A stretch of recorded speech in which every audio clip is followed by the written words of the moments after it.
राष्ट्रीय पत्रकार मोर्चा भारत के महानियंत्रण केसी यादव जी आज सीजेआई चंद्रचूड़ की विदाई के बारे में आज आप क्या बताना चाहेंगे? आपने बहुत बड़ा ज्वलंत प्रश्न खड़ा किया कि 9 नवंबर को चंद्रचूड़ जी सुप्रीम कोर्ट से विदाई ले और उनकी जगह 51वें सीजेआई के रूप में न्यायमूर्ति खन्ना जी चार्ज संभाले। आइए अब हम चंद्रचूड़ जी के बारे में जहाँ तक विचार करते हैं, मुझे तो ऐसा लग रहा है कि चंद्रचूड़ जी ने अपने हाथों से ही अपना आगामी भविष्य बिगाड़ लिया। अब तो यह स्थिति हो रही है कि उनके खिलाफ न्यायालय में वकील, कुछ न्यायाधीश, पूर्व न्यायाधीश सब विरोधी बातें कर रहे हैं। आखिर ऐसा क्यों हो रहा है? ये इस बात पर स्वयं सीजेआई चंद्रचूड़ जी को भी आत्मचिंतन करना चाहिए। मैं आपको कुछ बातें याद दिला दूं कि चंद्रचूड़ जी ने अनेक निर्णय ऐसे जो विरोधाभासी निर्णय किए थे और जिन पर भी एक सत्य की बात होना थी। उन्होंने भारत की सांस्कृतिक परंपरा को भी तोड़ने का प्रयास किया। ये भी एक विरोधाभासी नियम है जिसको भी जनता कभी भी स्वीकार नहीं कर सकती। इसी प्रकार ईवीएम मामले में भी जो जनता की आवाज़ को दरकिनार करते हुए उसमें भी टाल मटोल किया। इलेक्टोरल बॉन्ड के मामले में भी सब कुछ स्पष्ट हो जाने के बाद भी वह सत्य के प्रति समर्पित नहीं रहे और अनेक ऐसे मामले आए हैं जिसके कारण चंद्रचूड़ जी की प्रतिष्ठा को धब्बा लगा। अब सीजेआई चंद्रचूड़ की विदाई होना है तो अब सुप्रीम कोर्ट में जब विदाई होती है तो भव्य समारोह होता है, अच्छा समारोह होता है। किंतु अब तो ऐसा लग रहा है कि सीजेआई चंद्रचूड़ जी का विदाई समारोह भी नहीं होगा, क्योंकि वहाँ इतना विरोधाभास है। बार काउंसिल वहाँ के विरोध में है, वकील विरोध में है, पूर्व न्यायाधीश विरोध में है और जो राष्ट्रपति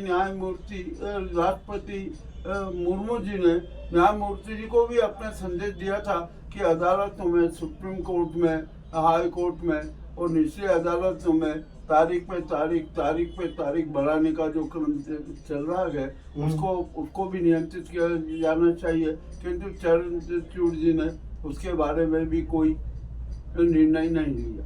तो इस प्रकार जो उन्होंने अनेक प्रकार के विरोधाभासी निर्णय लिए हैं जिसके कारण उनके खिलाफ एक माहौल बना हुआ है।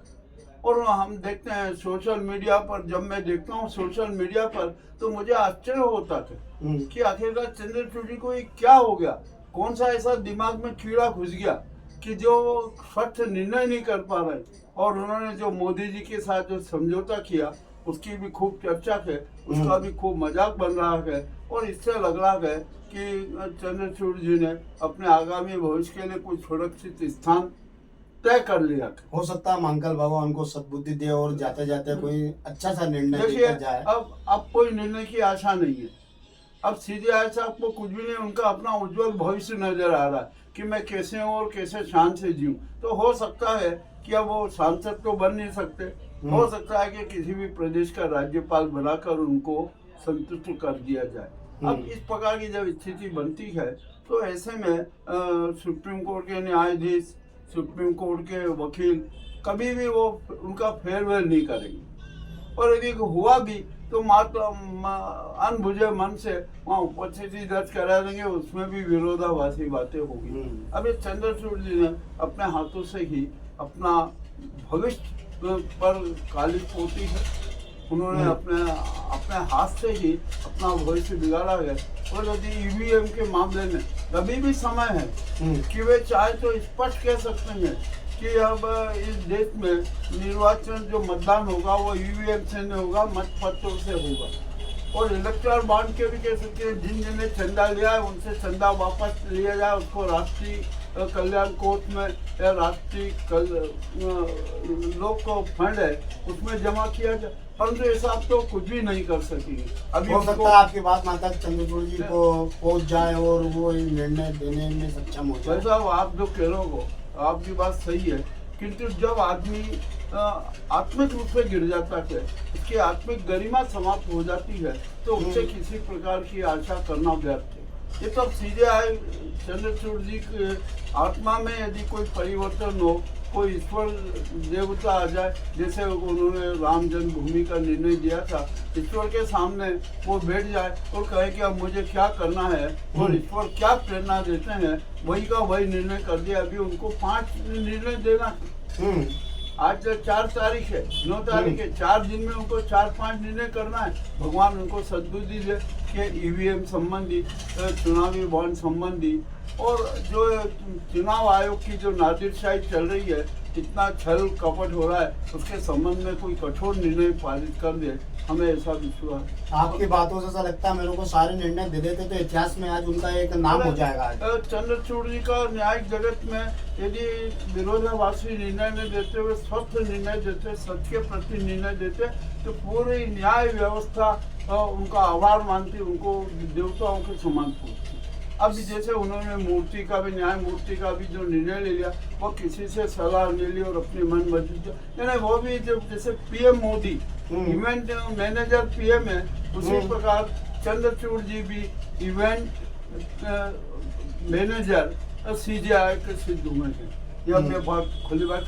और आखिरी में एक बात मैं कहता हूँ कि चंद्रचूड़ जी की एक बड़ी विशेषता रही कि वे दूध तो खूब उबालते हैं, इतना उबालते हैं कि जब उफान पे आ जाता है तो वे डर जाते हैं और उसको पानी डाल देते हैं, पानी की छींटे डाल देते हैं। दूध उफान के बाद आपने बगर बोली तो उनको समझ में आएगी ये बात, आ जाना चाहिए, परंतु आएगी नहीं, क्योंकि जब आदमी को अपना निजी स्वार्थ ऊपर हावी हो जाता है तो उससे हम शुभ निर्णय की कल्पना नहीं हो सकता। 5 दिन बाद वो दूध उफनता है, उसमें अब नहीं डालेंगे पानी। अरे अब रहेंगे नहीं तो कहाँ से डालेंगे? अभी 4-5 दिन है ना। अरे 4-5 दिन में उनको दूसरा निर्णय देना है। अब तो वो निर्णय उन्होंने पेंडिंग कर दिए, वो तो फाइल में हो गए।